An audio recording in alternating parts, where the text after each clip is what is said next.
माता दी, आप सभी को शारदीय नवरात्रि की हार्दिक शुभकामनाएं। आज की इस वीडियो में हम आपको सुनाएंगे नवरात्रि के अंतिम और 9 दिन पर सुनने जाने वाली माता सिद्धिदात्री की कथा, जो नवदुर्गा स्वरूप में माता रानी का नवा और अंतिम स्वरूप है। नवरात्रि का नवा और अंतिम दिन इन्हीं माता को समर्पित है। नवे नवरात्रि में माता सिद्धिदात्री को प्रसन्न करने के लिए ही व्रत किया जाता है। साथ ही आप सुनेंगे माता सिद्धिदात्री की पूरी पूजा विधि। आपसे प्रार्थना है कि यह कथा आप अंत तक अवश्य सुने और कथा शुरू होने से पहले हमारे चैनल को सब्सक्राइब करके एक बार कमेंट्स में दिल से जय माता दी अवश्य लिखें।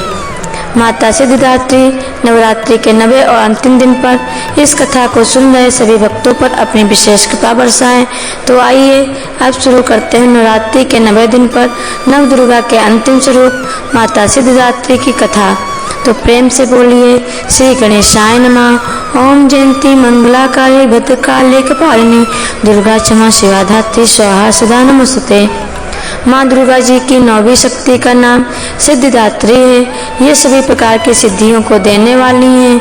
नवरात्रि पूजन के 9वें दिन इनकी उपासना की जाती है। इस दिन शास्त्रीय विधि विधान और पूर्ण निष्ठा के साथ साधना करने वाले साधक को सभी सिद्धियों की प्राप्ति हो जाती है। माँ सिद्धिदात्री की पूजा करने वालों के लिए सृष्टि में कुछ भी अगम्य नहीं रह जाता है। ऐसे मनुष्य में ब्रह्मांड पर पूर्ण विजय प्राप्त करने का सामर्थ्य आ जाता है। इस ब्रह्मांड में कुल 18 प्रकार की सिद्धियाँ होती हैं। इन सिद्धियों के नाम हैं अरिमा, लघिमा, प्राप्ति, प्राकाम, महिमा, इशित, वसित, सब काम वशायता, सब ज्ञातु, दूर श्रवण, प्रकार प्रवेशन, वाक सिद्धि, कल्प वृक्षत्व, षष्ठी, सन्नार कारण समर्थ, अमृत, सर्वनाय कल्प, भावना और सिद्धि। माँ सिद्धिदात्री भक्तों के साधकों को ये सभी सिद्धियाँ प्रदान करने में सामर्थ्य हैं। साक्षात भगवान शिव शंकर ने माँ सिद्धिदात्री की कृपा से इन सिद्धियों को प्राप्त किया था। माँ सिद्धिदात्री 4 भुजाओं वाली हैं। इनका महान सिंह है। ये कमल पुष्प पर भी आसीन होती हैं। इनकी दाहिनी तरफ के नीचे वाले हाथ में कमल पुष्प है। प्रत्येक मनुष्य का यह कर्तव्य है कि वह माँ सिद्धिदात्री की कृपा प्राप्त करने का निरंतर प्रयत्न करें। माँ सिद्धिदात्री की आराधना करे और अग्रसर हो। इन्हीं की कृपा से अनंत दुख रूपी संसार से निर्लिप्त रहकर सारे सुखों का भोग करता हुआ मनुष्य मोक्ष को प्राप्त कर सकता है। नवदुर्गा में माँ सिद्धिदात्री अंतिम है। अन्य 8 दुर्गाओं का शास्त्रीय विधि विधान के अनुसार करते हुए भक्त दुर्गा पूजा के 9वें दिन इनकी उपासना में प्रवृत्त होते हैं। इन सिद्धिदात्री माँ की उपासना पूर्ण कर लेने के बाद भक्तों और साधकों की लौकिक पारलौकिक सभी प्रकार की मनोकामनाएं पूर्ण हो जाती हैं। सिद्धिदात्री माँ की कृपा पात्र भक्त के भीतर कोई भी ऐसी कामना शेष बचती ही नहीं है जिसे वह पूर्ण करना चाहें। वह सभी प्रकार के सांसारिक इच्छाओं आवश्यकताओं से ऊपर उठकर मानसिक रूप से माँ भगवती के दिव्य लोकों में विचरण करता हुआ उनके कृपा रस सागर का निरंतर पान करता हुआ विषय भोग शून्य हो जाता है। माँ भगवती का परम सानिध्य ही उनका सर्वस्व हो जाता है। इस परम पद को प्राप्त करने के बाद उसे अन्य किसी वस्तु की आवश्यकता ही नहीं रह जाती। माँ सिद्धिदात्री के चरणों का यह सानिध्य प्राप्त करने के लिए हमें निरंतर नियमनिष्ठ रहकर उनकी उपासना करनी चाहिए।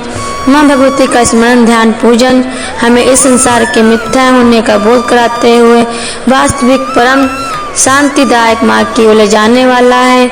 माँ सिद्धिदात्री की आराधना से वाक सिद्धि, अमृतत्व जैसी नवनिधियों की भी प्राप्ति होती है। आज के युग में इतना कठिन तप तो कोई नहीं कर सकता, लेकिन अपनी शक्ति अनुसार जब तप पूजा आराधना करके कुछ तो माँ की कृपा का पात्र बना ही जा सकता है। माँ सिद्धिदात्री जगदम्बे की भक्ति पाने के लिए हमें एक विशेष मंत्र को कंठस्थ यानी याद करके नवरात्रि में 9वीं के दिन उसका जाप करना चाहिए। यह मंत्र है या देवी सर्वभूतेषु माँ सिद्धिदात्री रूपेण संस्थिता नमस्तस्यै नमस्तस्यै नमस्तस्यै नमो नमः।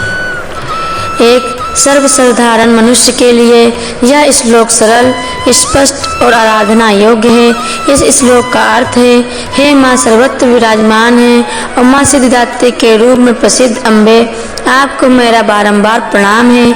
मैं आपको बारंबार नमस्कार करता हूँ। हे माँ सिद्धिदात्री, आप मुझे अपनी कृपा का पात्र बनाइए। माँ सिद्धिदात्री से जुड़ी सबसे अधिक प्रचलित कथा के अनुसार एक दिन भगवान शिव शंकर माता सिद्धिदात्री की घोर तपस्या कर रहे थे। उनकी तपस्या से माता सिद्धिदात्री प्रसन्न हो गई और उन्होंने भगवान शिव को 8 सिद्धियों की प्राप्ति का वरदान प्रदान किया। इस वरदान के फलस्वरूप भगवान शिव शंकर का आधा शरीर देवी के रूप में परिवर्तित हो गया था। इसके बाद से भगवान शिव को अर्धनारीश्वर का नाम प्राप्त हुआ था। शिव जी का यह रूप संपूर्ण ब्रह्मांड में आज भी पूजनीय है। धरती पर अनेकों राक्षसों का जन्म होने लगा था।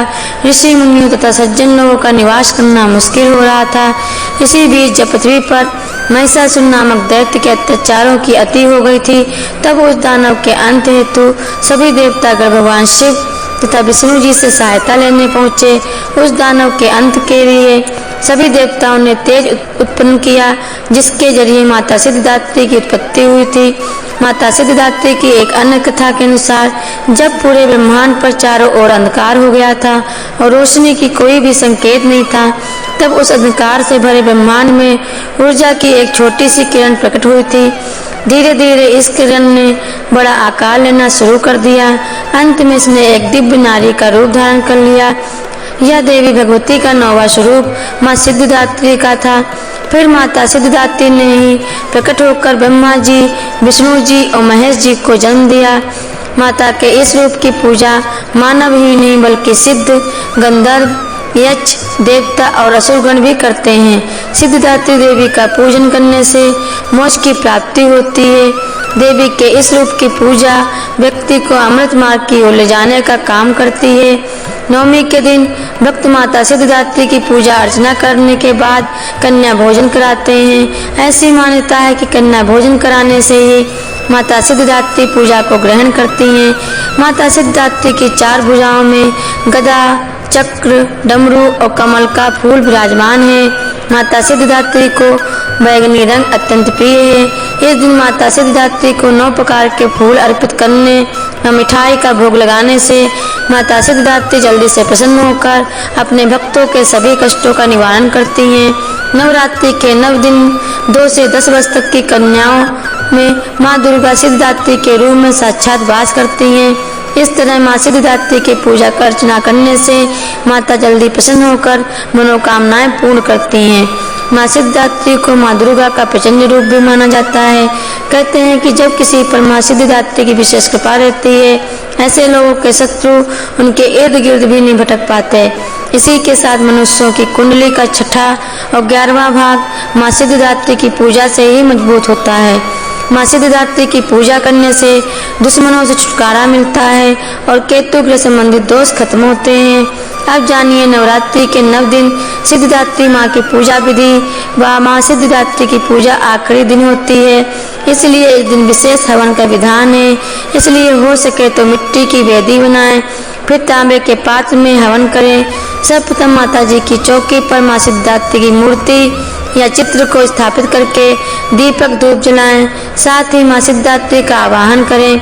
फिर माँ सिद्धिदात्री को सिंदूर लगाएं और लाल पुष्प चढ़ाएं। इसके बाद दुर्गा सप्तशती का पूर्ण पाठ करें और अंतिम में भोग लगाकर आरती करें। माँ सिद्धिदात्री को प्रसाद में मिष्ठान, पंचमेवा फल, नवरस युक्त भोजन, 9 प्रकार के फल, मौसमी फल, चाना, पूरी, खीर, नारियल और हलवा अति प्रिय है। कहते हैं माँ इन चीज़ों को भोग लगाने से अत्यंत प्रसन्न होती हैं। साथ ही आप इस दिन ओम देवी सिद्धिदात्री नमः इस मंत्र का भी जाप कर सकते हैं। अगर आपको हमारी यह कथा पसंद आई है तो ऐसे ही और व्रत कथाएं सुनने के लिए हमारे चैनल को सब्सक्राइब जरूर करें। धन्यवाद।